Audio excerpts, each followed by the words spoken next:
Hi, Dr. McCarthy, and I want to welcome you today to our migraine success secret number 7. Today we're going to talk about anemia. Now I know most of you have probably heard the term anemia, but you never really thought about that and the role that it could play in your migraine problems. And if you have not been properly evaluated to see if you actually do have anemia, well then again you're doing yourself a disservice. In our office we run the normal blood work on patients so we can find out if you're having some issues with iron or B12 or folic acid. We'll go over those specifically down the road. First I want to talk about two things that your brain and your body need to function properly all the time: fuel and activation. The fuel comes in the form of the glucose from the food that you eat and oxygen. That's the fuel, glucose and oxygen.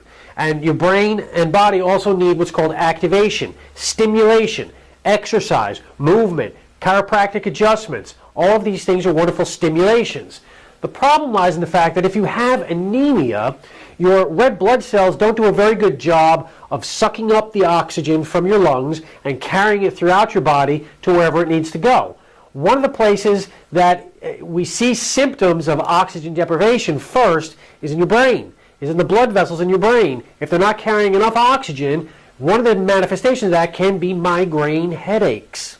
So you see that anemia could be part of your migraine problem. So if you have not been evaluated, again, you're just guessing. We don't like to guess, so we want to know. First thing we'll look at is iron. If you've got an iron deficiency, it's going to manifest with different types of things, maybe low hemoglobin or low hematocrit or elevated RDW, specific blood tests that we check for routinely on all of our patients with migraine headaches.